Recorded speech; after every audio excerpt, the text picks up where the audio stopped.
Good evening, everybody, and we're back again. First of all, before we begin, does anyone have any questions so far? Y'all been reading fun stuff? You fully understand it? Okay. Well, last week I think we covered chapter 3, not quite entirely, but a good portion of it. Is that correct? Somebody thumbs up me. And we'll finish that and continue on tomorrow. I'm going back to my normal thing, which is we'll go through questions today and we'll pick up on that. Now, what I'd like to do is towards the end of this class, I'm going to try to bring up a video that I actually found for the other class, but I think it's a cool one to look at. We're not going to play a whole long length of it. I'm only going to play enough of it for you to get an understanding of it, because it goes on for quite some time. But it has to do with decibels and doing decibel calculations. For the technician class license, it's not really all that critical, but I like giving you guys a little heads up of the future and a solid understanding to work with enough that even if you don't wish to play with the math for something as complicated as logarithms and calculating out a decibel, I want you to know how to use tools to circumvent needing to do that. So I'm going to introduce that to you at the end of the class tonight. So for now, I'm going to go back to the question and answer book, a book I didn't tell you guys to get, because all these question and answers are already in your book. They're just organized differently. And we're going to start here on question T1B6. Somebody give me a thumbs up that you can see that. Very cool. All right. I think we left off here. And the real reason I'm starting here is the question here, of course, is which HF bands does a technician class operator have phone privileges? And on HF, the only phone privileges for a technician are on 10 meters. It's a small portion of 10 meters, but it's actually a pretty useful portion of 10 meters. But it is also only sideband only. Worry not. It's good to know. You'll need to know this for the test, but I'll bet you 90% of the time, most people don't work 10 meters. It's a good band, but it's sadly neglected. And actually, the reason for that is you have full privileges when you become a technician on 50 megahertz, which is the 6-meter band, and it's probably far more useful. And you'll discover why as you become a ham, and maybe a little bit in this class. So moving on with the questions. Which of the following VHF UHF band segments are limited to CW only? The answer there is A. And if you look at the chart that I told you guys to get, I can tell you on 2 meters and on 50 megahertz, the 6-meter bands, there's a small segment at the bottom of each band, 1 megahertz, a tenth of megahertz wide. It's not very big, but it's a little area reserved just for CW. It's used a lot for experimentation and some unusual types of propagation, like bouncing off the moon, bouncing off of meteors, bouncing off of various things in the atmosphere. A little unusual, but might distort phone so bad that you wouldn't understand it, but CW seems to work. I haven't Can you, seen that. Yeah. I'm Go sorry ahead. to interrupt. Can you remind me what CW band is? It's not Thank it's you. not it's not so much a CW band. CW is a mode of operations. Let's review that for a moment. We have several mode of operations for radio propagation. CW is what you identify as Morse code. But when you key a Morse code key, you're not actually making any sound. You're not transmitting sound. If we modulated the sound, it wouldn't be as narrow and as effective as what we do with CW. And this is why it's called CW. It stands for continuous wave. Whatever frequency you're operating on in CW, you're sending just that wave on and off. There's no subcomponent that carries information. The wave being on and off is the information, and it's in a form that we can copy with a human ear. There are digital modes of communications which send ASCII characters or other methods digitally, which computers can interpret, create, and interpret. But CW is the only digital mode that can be interpreted by a human without any interface.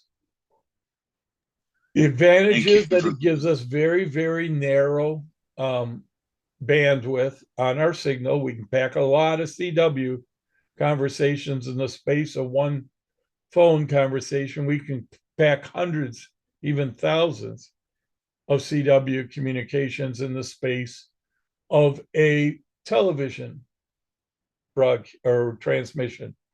Television is another mode of ham radio communications. We have both fast scan, which is TV like you normally see it on your broadcast TV, and we have slow scan, where the image is formed slowly and comes up like once every so many seconds for a refresh, and the movement is jumpy and blurry. It's not so many seconds, but it's like every 15th of a second or every 10th of a second. If you have ever watched the original Apollo 11 transmission from the moon, that all the conspiracists will tell you is proof of fake, because it looks like the flag is flying in the wind, because it's all jumpy in the motion. The reason for that is NASA needed to save on weight, and radios of the era were much bigger and heavier than today. So a television transmitter that was full fast scan was out of the question. They went with a form of slow scan, which could both save weight and use a tighter radio signal, which would then not tend to lose as much as on its trip back from the moon. So they didn't need a lot of power to transmit it. And most Americans and the rest of the world, everyone around the world, are not familiar with slow scan. So it just opens up the world for people with no technical knowledge to say, see, it's caused by aliens. Back to the question. Oh, wait, does that answer your question?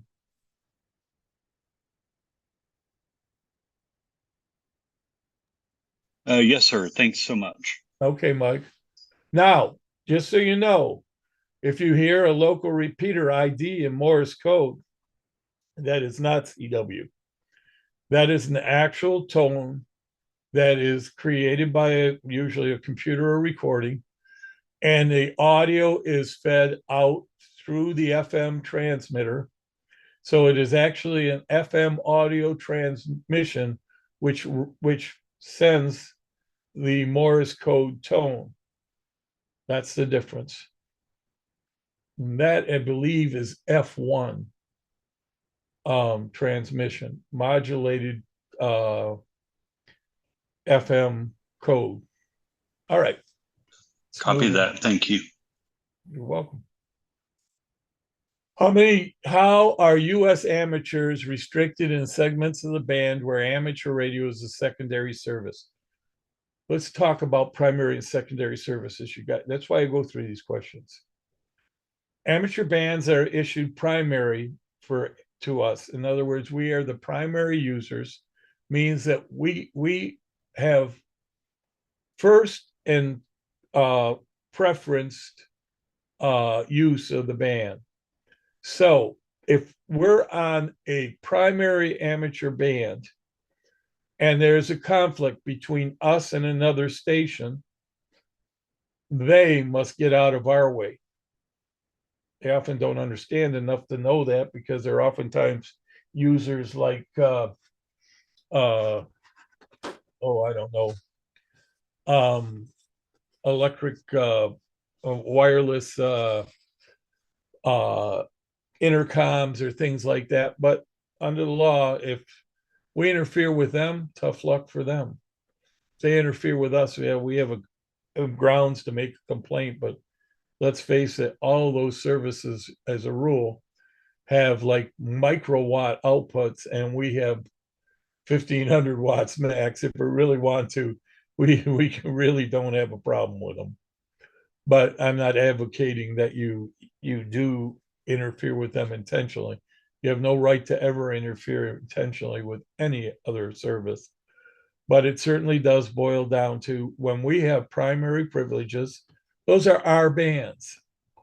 When we have secondary privileges, well, then actually, whoever has primary privileges, if we're interfering with them, we are the ones that must move or shut down. Seldom becomes a serious problem, but a good example I can give you is that a lot of our bands, we are secondary users to the US military. The US military doesn't necessarily use most of those bands ever, except all bets are off if nuclear missiles start coming across the continent. It's being sarcastic, but nevertheless, if the military needs use of them and they have primary use, we must step aside. And there are portions of like the 220 band, 440 band that we are not primary users, we are secondary. But as I said, seldom is there a clash in those frequencies. A place where we have secondary, no, I think we have primary, is on the 2.4 gigahertz band. That's an amateur band. Amateurs don't use it a lot, but it's also used for Wi-Fi and Bluetooth. Wi-Fi and Bluetooth have restrictions on power in the milliwatts. So usually if interference is going to come, we're going to cause them more heartache than us. As so far, it has not been a serious problem. And amateurs have taken advantage of it. There are amateur networks where they've taken Wi-Fi equipment, set up wide area networks through Wi-Fi modems that have been modified and amplified so that they can have their own amateur radio networks on their own frequencies, starting to catch on. Starting also to upset a lot of the modem users in wherever we set them up, because they quickly find out, well, you know what? The amateurs have a right to do that. Now, not all of those frequencies used by Wi-Fi are in amateur primary bands. So they've migrated a lot of stuff to get away from us, because there's actually hams that have created firmware to reprogram the Wi-Fi modems in order, and what's the other device called? Wi-Fi. I can't think of what they call them. But anyways, so the hams can use them directly from ham to ham, with nothing in between but the signal we send out. And surprisingly enough, those poor little milliwatt Wi-Fi setups at home, they can't compete with some ham running 1,500 watts. can't compete with some ham running 100 watts. So we'll move on. Okay. Oh, I'm sorry. Did I answer that question properly from the actual answer? The actual answer is that U.S. amateurs may find non-amateur stations in those segments and must avoid interfering with them. As I said, if they're primary and we're secondary, we have to try not to interfere with them. Why should you not set your transmit frequency to be on the exact edge of an amateur band or subband? Well, now we're going to take a great example here. And I sometimes stop for a picture, but I want to get through more of these. If you can imagine this, no matter what you transmit, there's a bandwidth to your signal. Your transmission is usually right in the center of that bandwidth.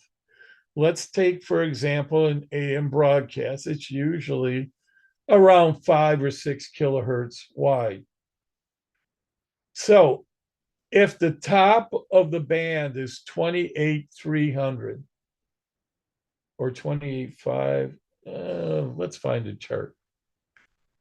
It doesn't matter. Okay, it doesn't really matter. But let's just imagine at the end of, let's pick a band I know. The top of the 2-meter band is 48.000.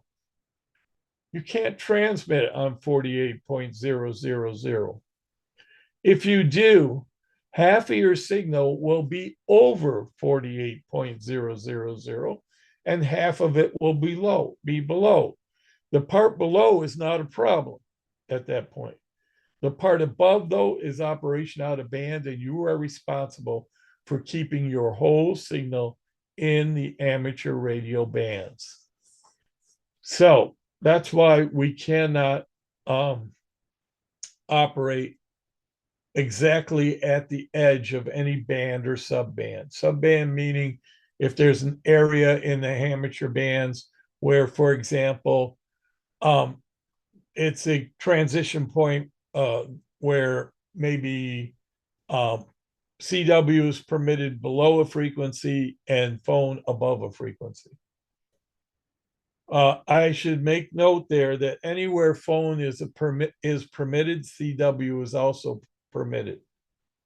We just generally don't cross and mix them so as to make things more convenient for everybody else.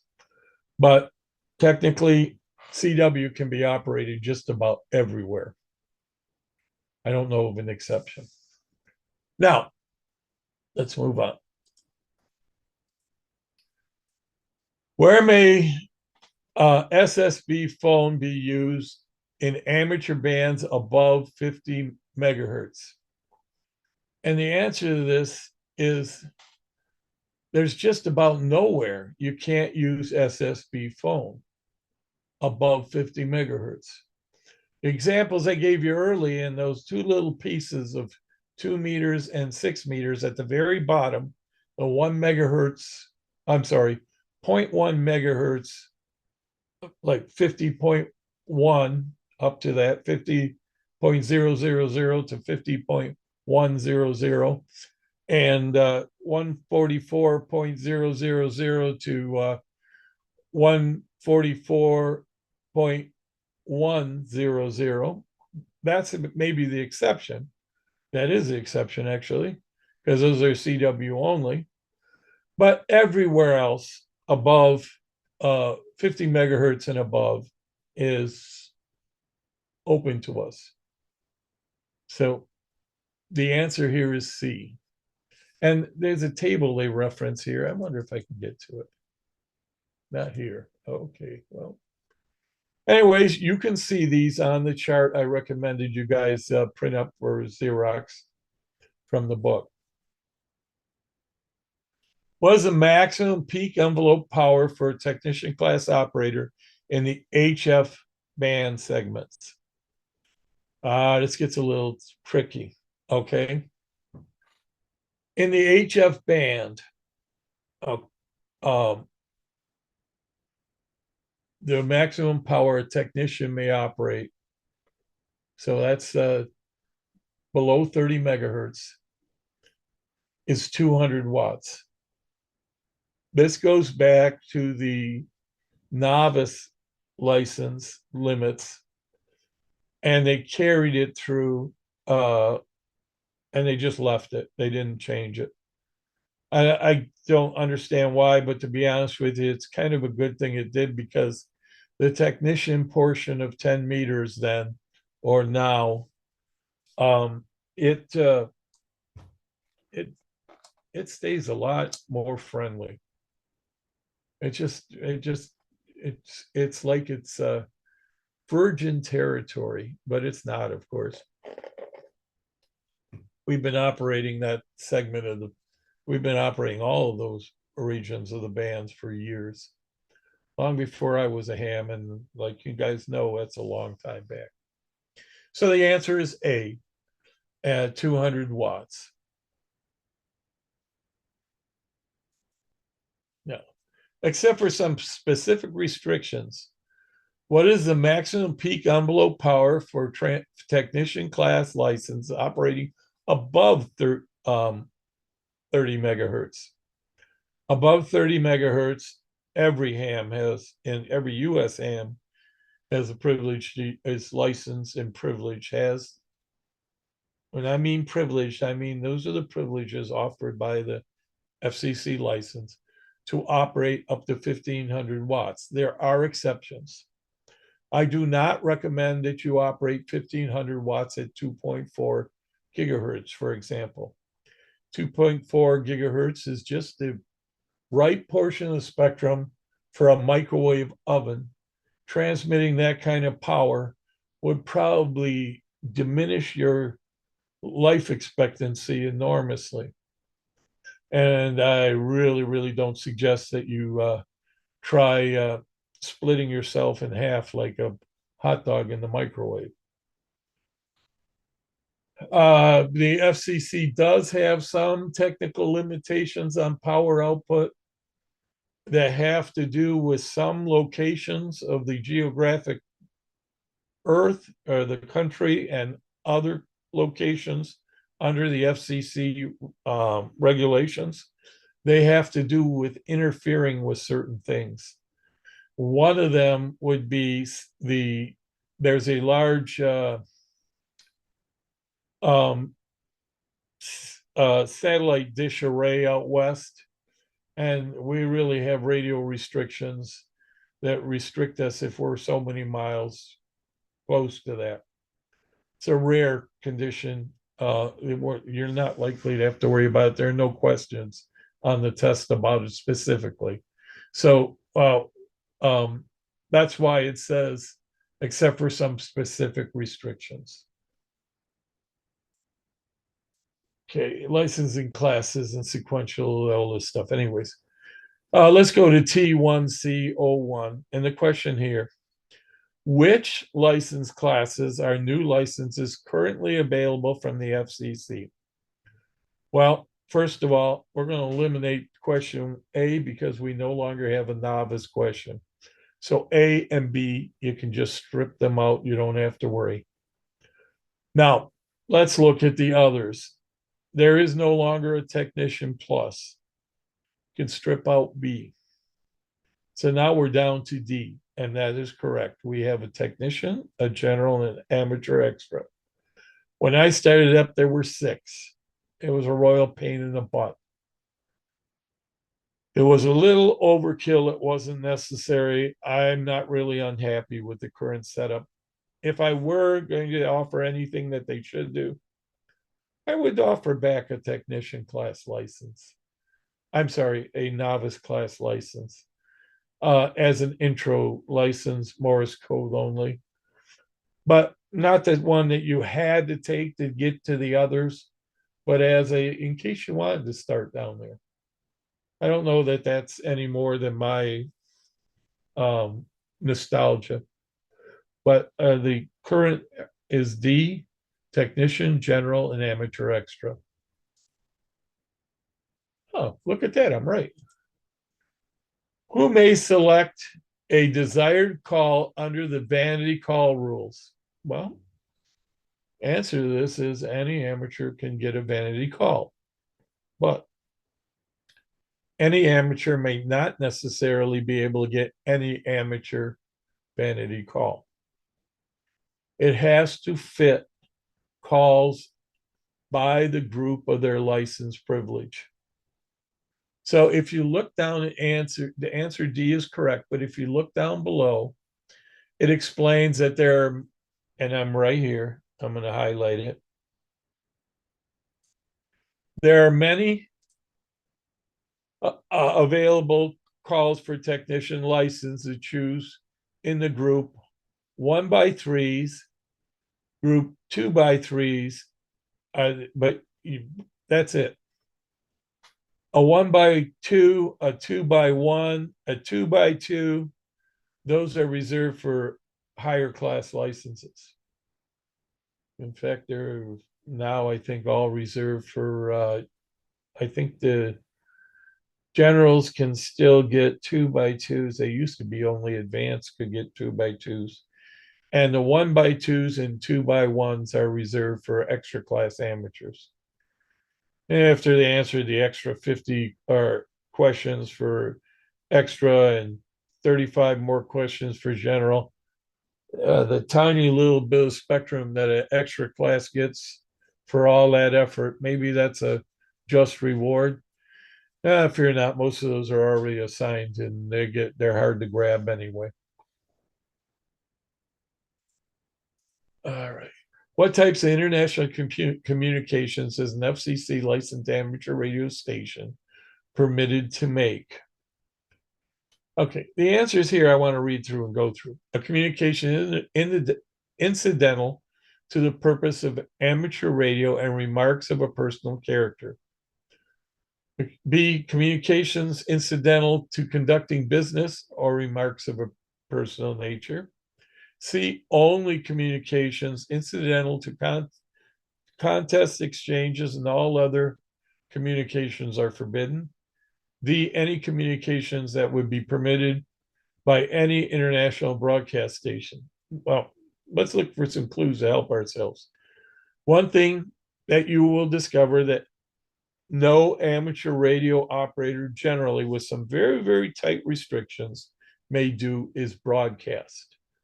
Broadcast means a one-way communications for the purpose of communicating to people in general, but not necessarily another ham, anybody. Now, anybody can listen to us, but we can't direct our communications to be out there for everyone. We don't have the podium to preach as a radio preacher. We don't have the podium to preach as a radio politician. It doesn't work that way. We are forbidden generally to broadcast. So when you see the word broadcast, that's a pretty good clue. That's definitely not the answer. Now it is highlighted here. I don't know why. Nice thing they gave away the answer, but this is the correct answer. And I'll double check to make sure they didn't change it. Yep. A. And what it means, communications incidental for the purpose of the amateur radio service and personal remarks of a personal character. When I talk to you on the radio, it's, hey, Preston, how you doing? I picked you out. And you come back and talk to me on the radio, and we're just talking about whatever we're talking about. It's just personal remarks. There's nothing to benefit. There's nothing for anything but our own enjoyment. It's incidental really to anything. Any communications, I want to point out another key word. When the legal word uses the word business, business is a legal remark means for profit, for money, for remuneration. And at no time may an amateur station ever use his radio for purposes of conducting business or for any remuneration. Now, he may use the fact that he's a ham for some things, but you can't use on the air for that. Now, the third question down here says about to contest exchanges. Well, contesting is a part of amateur radio. It's kind of competing to see who can make the most contacts anytime they want. Um, but it's not the only thing to use amateur radio for. So it's definitely a key word here. Remember, part of my bringing this up is to point out how to figure these out if you don't remember. Key word here is a word only. You certainly can contest on both pretty much any, a good deal, anyways, pretty close to any amateur radio frequency where contesting is active and where you have privileges. But it's not the only thing in amateur radio. It's way far from it. All right. And we're back to the questions. And every time I do this, it puts everything right in front of where I could need to read. All right, where did it put it all now? I don't know. I don't care. What may happen if the FCC is unable to reach you by email? This is new, everybody. When I became a ham, they didn't have this thing called email. And but recently the FCC wrote a rule, a reg change, and it requires that you must provide the FCC with a valid email address which they can contact you at. If the FCC sends you an email message and it comes back from the mail demon that it's no longer a valid email address for whatever reason, the FCC immediately now will revoke your license. And it's up to you to prove to them that that was a mistake. You've got to keep an active email account. There are free email services like Gmail, I think, Hotmail, some of those out there. They don't cost you anything. If you don't have an email address, sign up for one. The correct answer here is, of course, B. And my explanation pretty well sums that up. You absolutely must provide an email address, even if they have your street address to send you paper mail, even if they have your phone number, even if you live next door to the FCC chief commissioner. You got to have an email address on file. This change was made about 2 years ago, about a year and a half, actually. So note it. It's part of the new regs and rules and regulations. By the way, I'm going to side state something. Well, I'll do it after this question. Which of the following is a valid technician's class call sign format? Well, I already told you you can have 1x3s, 2x3s, but you can't have 1x2s. Or 2x1s. This is a 2-letter by one with a zone digit number in between. This is a 1x2. That's what we're referring to. So the answer is only A out of these particular calls would be one you could apply for as a technician. The most coveted calls, of course, are usually 1x3s with a W as the beginning. Those were the earliest and original ham radio calls. My call is a 1x3 with an N at the beginning. It was issued to me when I returned back to Michigan from living in California in an era when if you moved to another zone for more than 30 days, you had to apply for a license change at that where that zone was. And I worked for like 60 or 80 days out in San Diego, California. They gave me a 6 call while I was out there. Then when I moved back, they just were introducing the N calls, and I lost my WB call and I got an N8 call. I probably would have changed it when it became an extra class AM. And I have a lot of reasons I don't like this call. And I don't want to go into them in detail, but one is because people try to sound it out. So I don't dare put it on my license plate because the way it sounds when they try to sound out an N8GIR is not particularly cool. But I didn't change it because the day it arrived in the mail was the day my daughter was born, my firstborn child, and she happened to be a girl. And GIR is just missing the L to be girl. So I just thought it was a good omen to keep. I want to bring up a point now before we go on. You know that all of you, when you apply for your license, are going to wait when you apply to take your test. I mean, you're going to have to usually pay a fee for the test itself. It's minimal. It's like usually $12. Is that right, Tom? Do you know? Maybe not. What's that? The test fee, VE's charge. What is it, about $12? Some charge nothing. Yeah, I said it's. I think they're restricted. They can't charge more than $12. Right, right. I think they can charge, but usually a lot of clubs do not charge. But there is the $35 license fee. That's where I was going to go next. Sorry. When you apply for your license, you will have to, though, pay a fee to the FCC.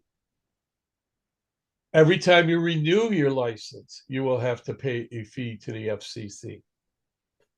Congress did this, not even the FCC. And let's hope and pray they're happy with $35. Licenses, when I became a ham, were $4 to apply for. It was 1968, and $4 was a lot of money in 1968. The average person probably made $1 an hour or $1.25 an hour. So decent wage back then. And another point to make, when it was $4, is the license was only good for 3 years. So every 3 years, it was $4 more. I was 13 years old. Let me tell you something. You have to shovel a lot of walkways of snow, mow a lot of lawns in 1968, where you got paid a dime or a quarter to save up enough to buy a $4 license. $35 for 10 years breaks down to $3 a year, about 0.96 cents a day, or a penny a day. If it concerns you, I suggest that you start walking outside just about any city in America, and you can probably find a penny on the ground somewhere each day.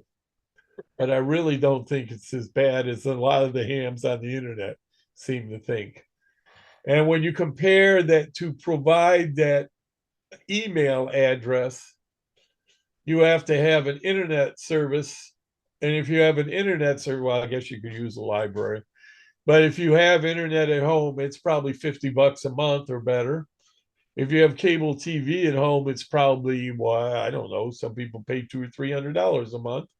And if you have a cell phone, it's probably $75 or $100 minimum.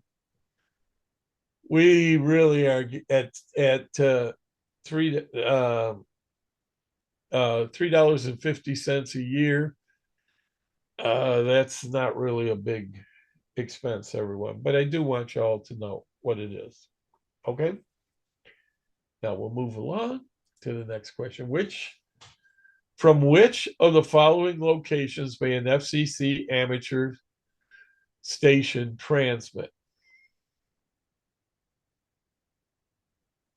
Okay. it says from any country it belongs to the International Telecommunications Union. As A. Answer A is wrong. Your FCC license only gives you privileges to transmit technically from within the United States.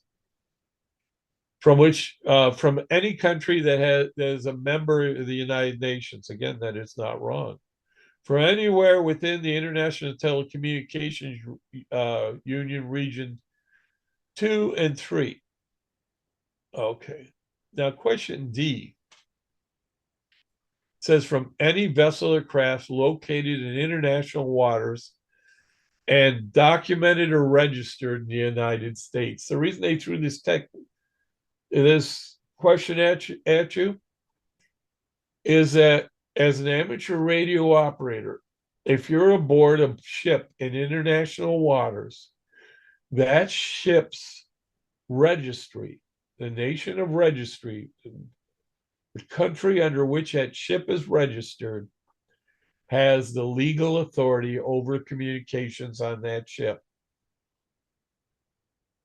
You can't operate in other countries. That's as if it's another country. Likewise, if you committed a heinous crime on a ship, like a cruise ship, and it's in international waters, well then, whatever country you committed the crime is registered in, that's where you get tried. And there are certain countries I don't think I want to get tried in. Like, I hear Turkey's not so cool. I don't think I'd like to go to a Mexican jail. Anyway, so I want you to know even more than this information. Number one, if that ship goes into non-international waters under the jurisdiction of another nation, then at that point in time, that nation is the one that has permission.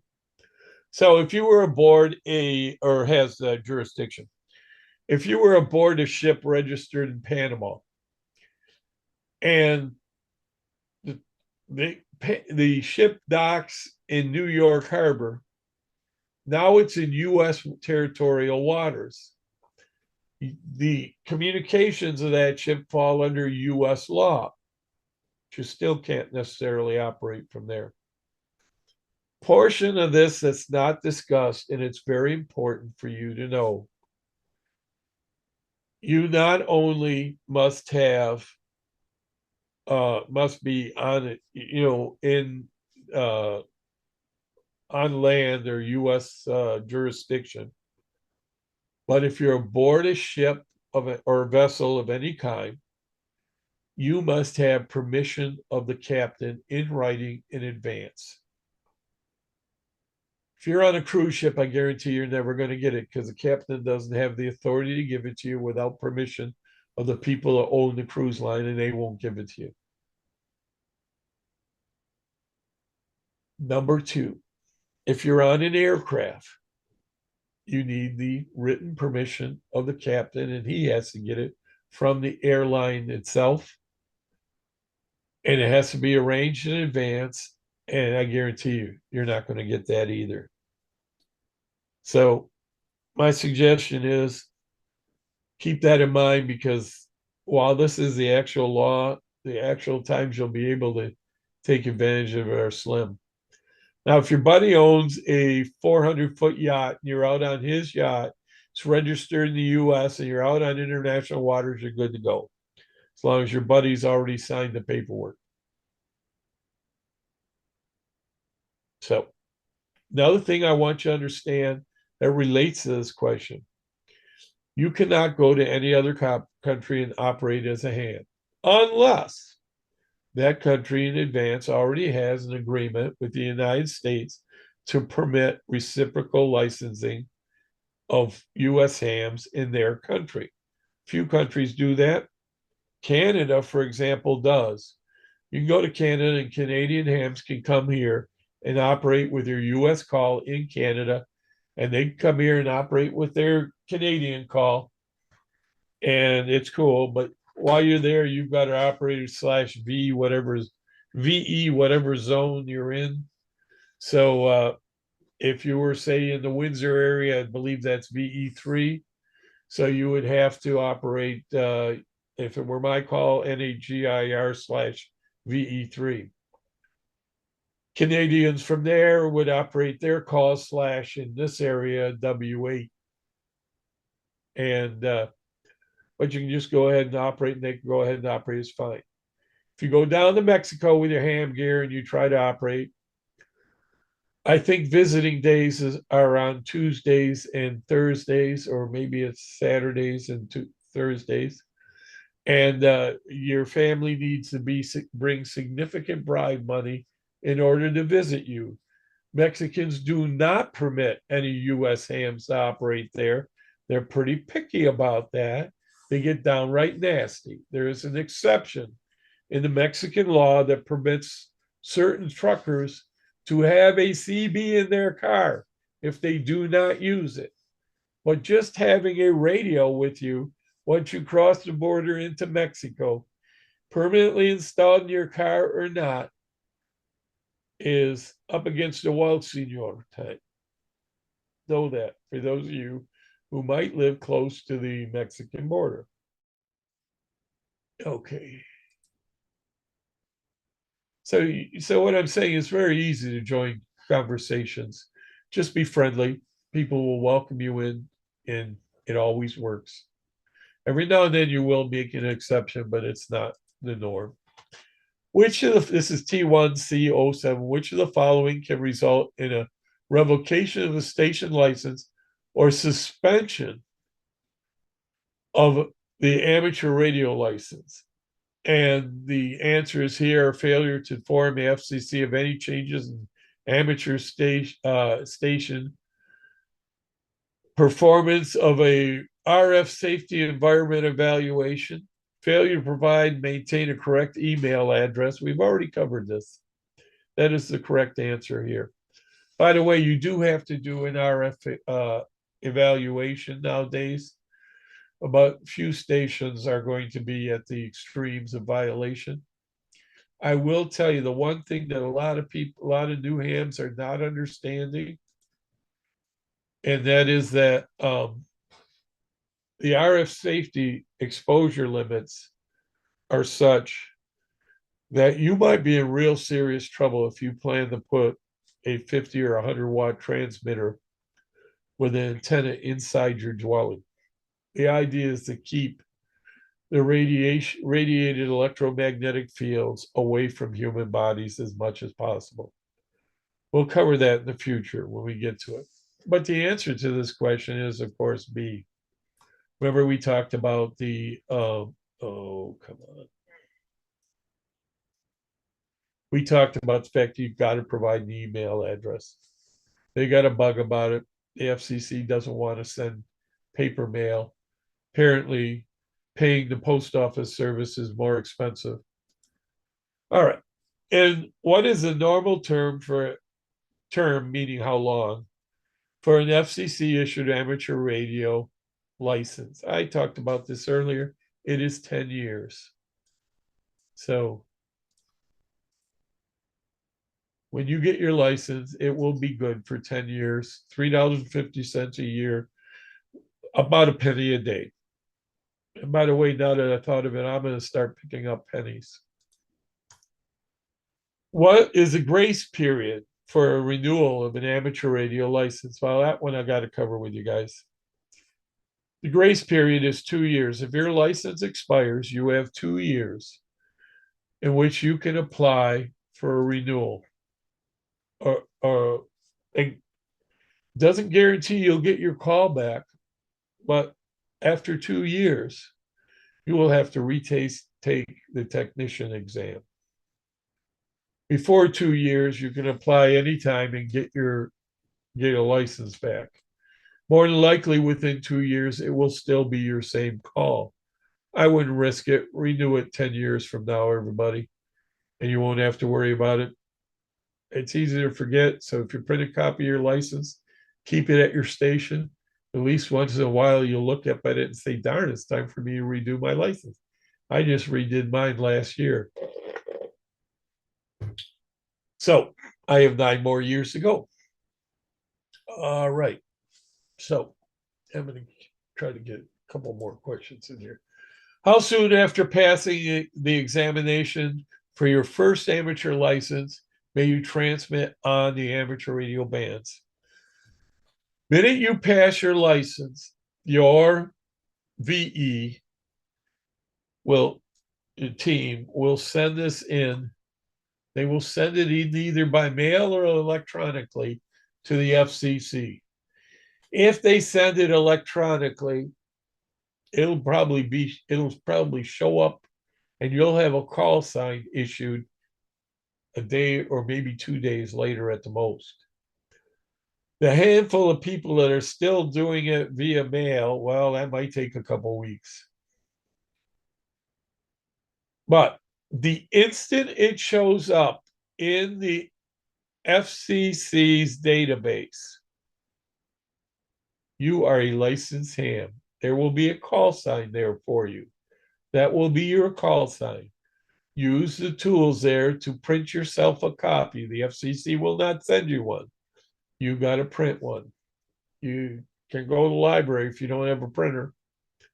Print a copy, make extra copies, whatever. I recommend you at least have 2 or 3 extra copies. A part of it can be cut off and it's a wallet size. I would laminate that, put it in your wallet. That's what I do. And you are instantly a ham. You can get on the air as soon as that hits the database. Once you are a technician, every upgrade that you take becomes effective the instant you pass the test. When the VE sign you pass, they give you a certificate and you're automatically that license privilege. So if you take the general class after you get your technician license, you go take the general class and you pass the exam, the day you pass, you're a general. If you take the extra class, the day you pass that, you're an extra class. If your license is expired and still within the grace period, may you continue to transmit? The answer to this is no. You may never transmit on an expired license. A lot of hams think it's not a big deal. It is. Don't push this. Every now and then somebody gets the hard reality. They get caught and somebody's got a bug up their butt. And they just, if your license expires, you go online and renew it and it instantaneously gets renewed. Yeah, you got to pay $35 with a credit card to do that, but you can instantly renew it if it's within the grace period, 2 years. So now once you've gone online and renewed it, you're good to go. Then you can 5 minutes later, you can be on the air. So keep that in mind. All right, I'm going to I'm going to go a little further. Within which countries are the FCC amateur radio stations prohibited from exchanging communications? Okay, and I don't know if I want to go through all this, but anyways, we'll just discuss it. It says, is there any country whose administration has notified the ITU that objects to such communications? Right now, I believe there are 2 countries in the world that do not permit amateur radio communications. They don't issue amateur radio license. One is North Korea and the one is like South Sudan or one of those countries. Not sure about the other one. Kind of doesn't matter because there are no hams there. You're not going to talk to anybody there. But according to the ITU, if a nation decides it doesn't want to allow hams, then this is the correct answer. A, any country whose administration has let the ITU know that it doesn't allow amateur radio communications. And they don't issue amateur calls. And they also they're Yeah, I think on both of them, I think you're never going to get permission for hams from other nations to go operate from there. So it's kind of a moot point, but it seems to be important to somebody at the FCC. Under which of the following circumstances are one-way transmissions by an amateur station prohibited? Well, the answer there I've already covered is broadcasting B. You can one-way send international Morse code practice. International Morse code in this case refers to the fact that the Morse code we use is the internationally recognized Morse code. They don't mean that it has to be internationally sent. So the answer here is, of course, B, you're prohibited from broadcasting as an amateur radio operator. Broadcasting, it says down here further, I want you guys to remember this.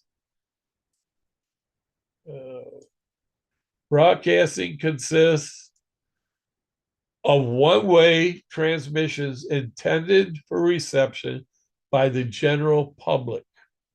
Hams are not permitted to make this type of transmission except for the purpose of transmitting code practice, information bulletins or for other amateurs, or when necessary,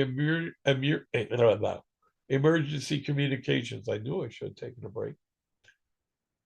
The prohibition on broadcasting includes repeating and the relaying transmissions of other services.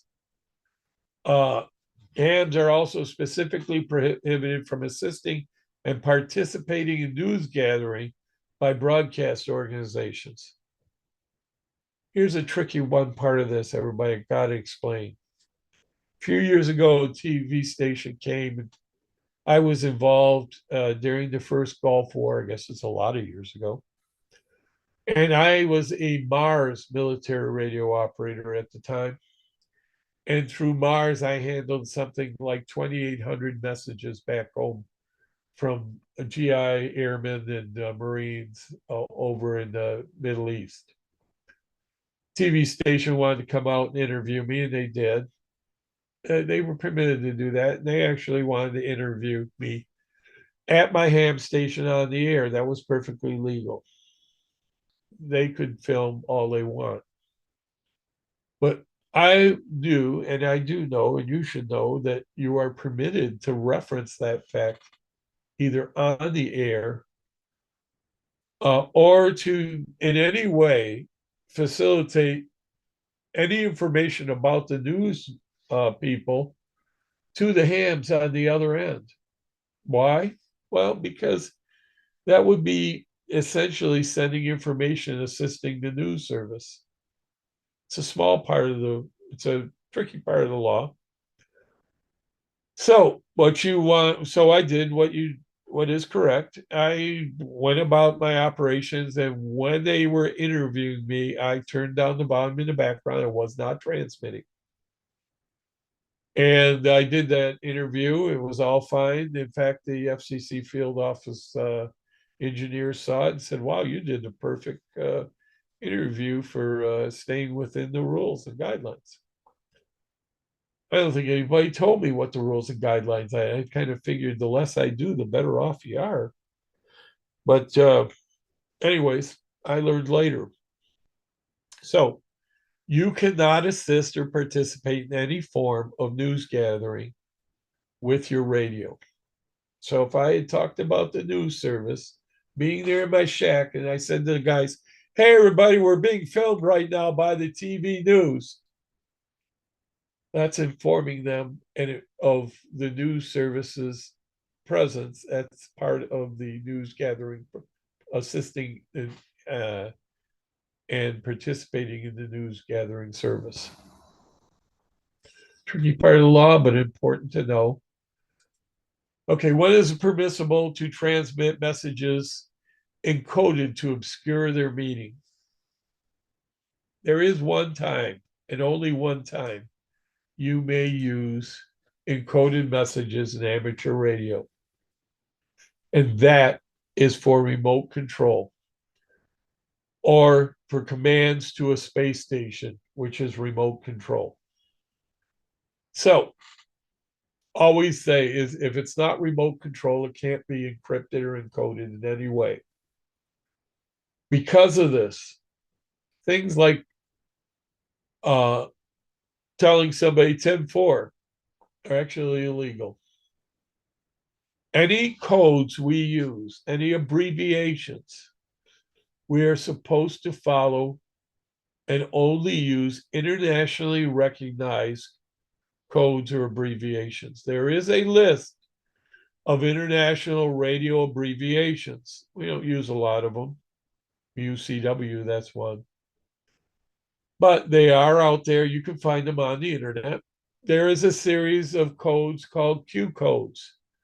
We use them all the time, like QSL, QSO, QTH. QSO is a ham radio conversation. QSL is an acknowledgement, yes or no, or did you copy? If you QSL, if you ask QSL with a question inflection, you're asking, did you copy? You can find the Q codes in your book, learn them. They are internationally agreed upon. What's wrong with the 10 codes? Anybody know? Well, the answer is they're not internationally recognized and they're not uniform. Every police department, fire department, EMS service, whatever in the country uses their own variations. They're not used around the world, and we are an international group. So keep that all in mind, everybody.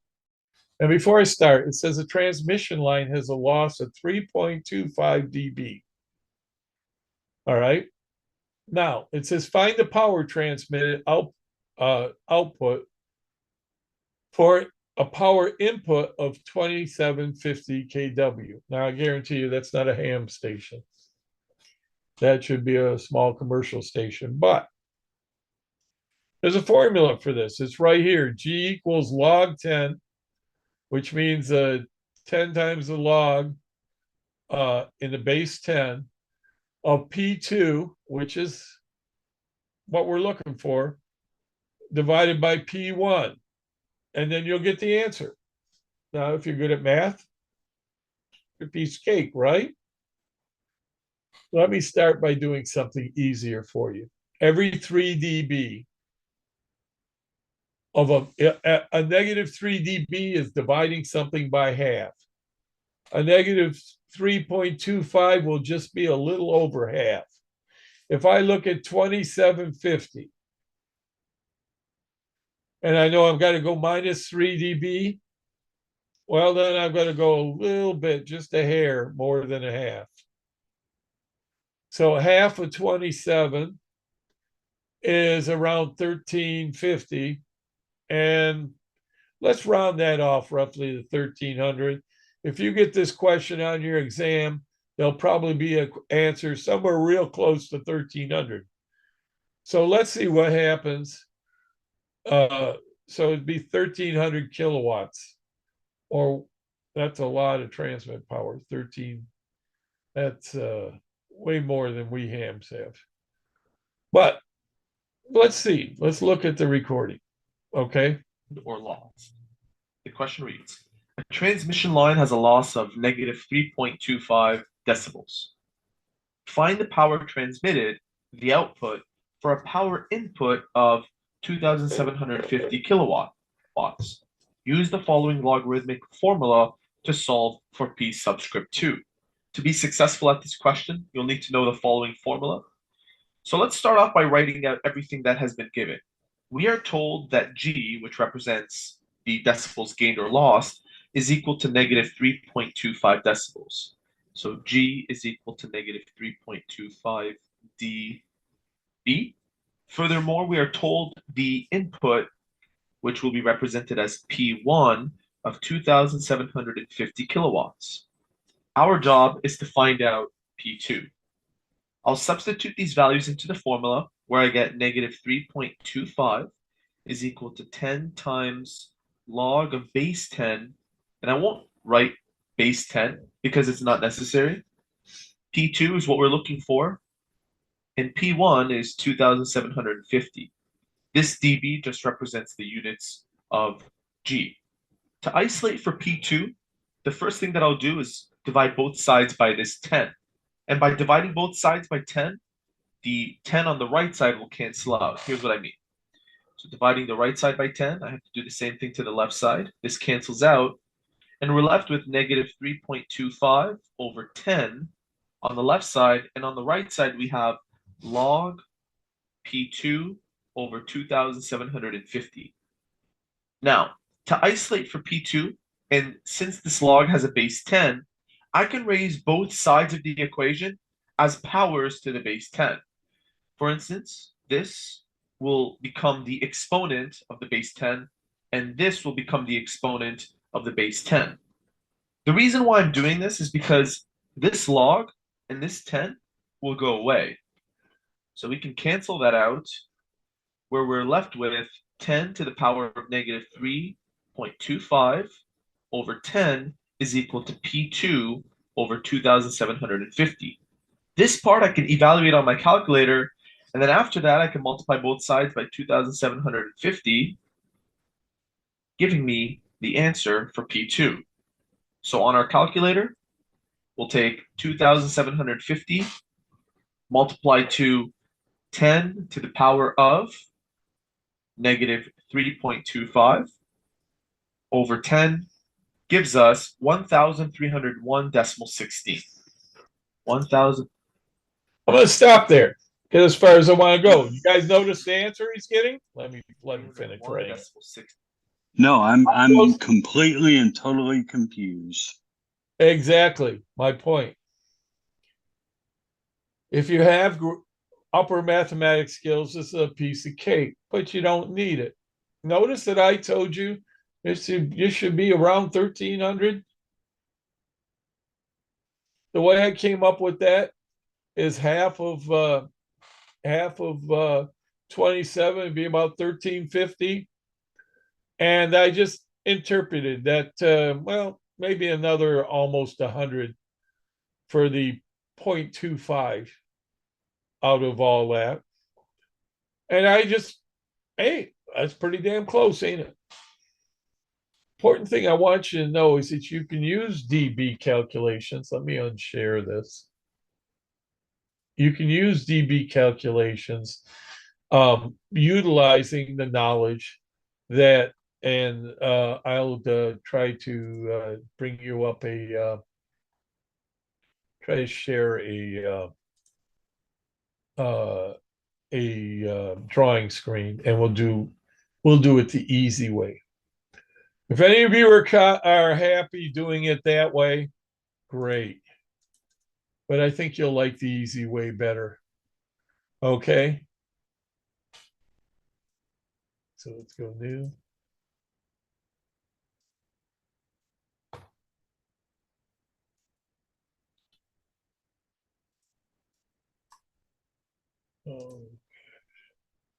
Okay.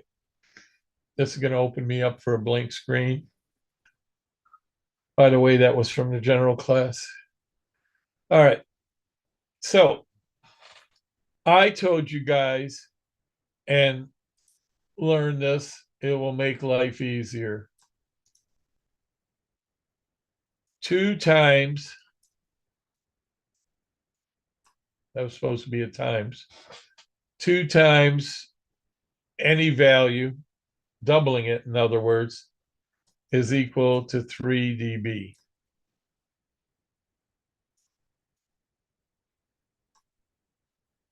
And 1/2 of any value is equal to minus 3 dB. If you want to know, say you want to know how much 200 dB is of 500 watts. Let's say you're going to have, 2 dB of 500 watts. Let's say you're going to have a 2 dB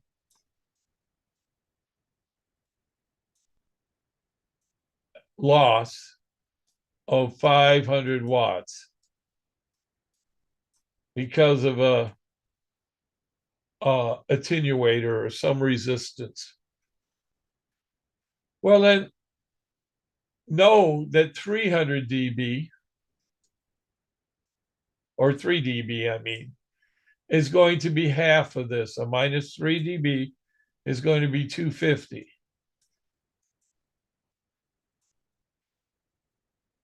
And it is at 0 dB at, well, 500.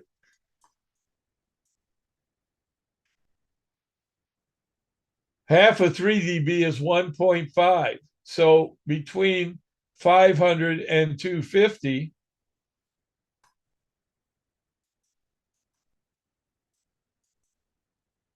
is going to be halfway between these two, right? So if we add 125 to this, I'm sorry, that's going to be 1.5 dB. Everybody get where this is going? If we've got from 500 to 250 is 3, we divide the difference, or 250. Let me find it. We take 250, which is the difference between 250 and 500. If we divide that by 3, all right.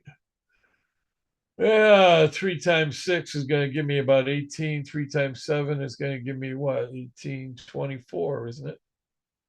Yeah, let's make that a 7. Yeah, we'll go back. Right? 7 is 14, 21. That's not going to do it. Let's go 8. What am I saying? 24. Right? Yep. That gives me 1 and a 0. And 3 will go in there about 3 times. So that doesn't need a 0 there. I mean, a point there. So I could probably say, oh, let's go 83 or so, maybe 90 out of 250. And that would be my 2 dB. So if I take 90 out of 250, I get a 9 out of 5 is a, I'm drawing a mental blank in my mind. So it's 150, 140, right? So 1 dB loss might be around 80. 2 dB loss would be around 160 or 140, somewhere in there. These rough numbers are close enough. They're close enough for anything you need for amateur radio.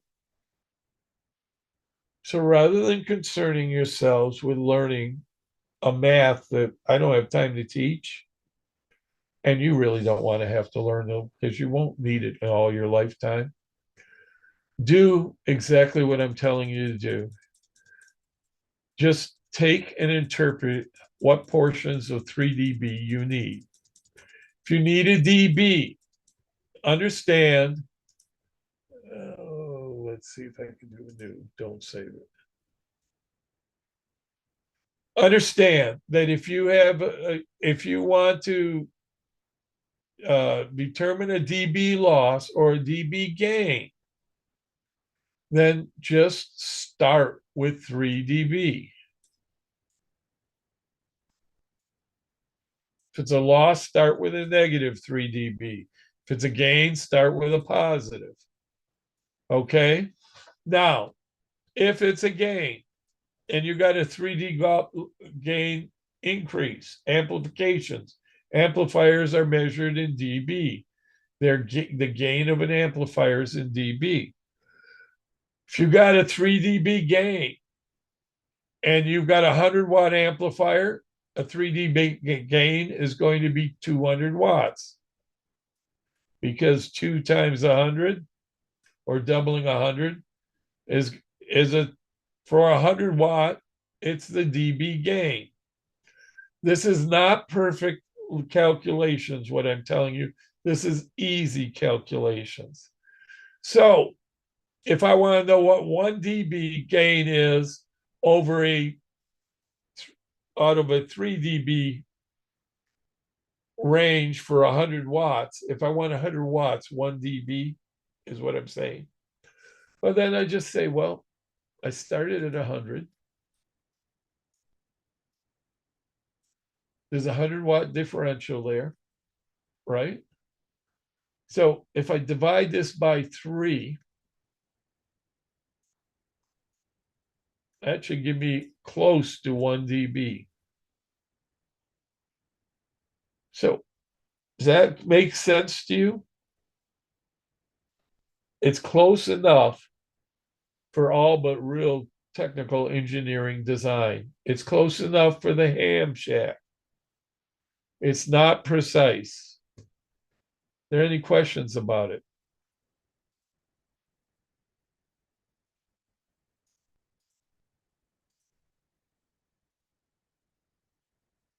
So 1 dB, if I wanted 1 dB increase, I'd make this like 133. If I had wanted 2 dB, I would start with 250.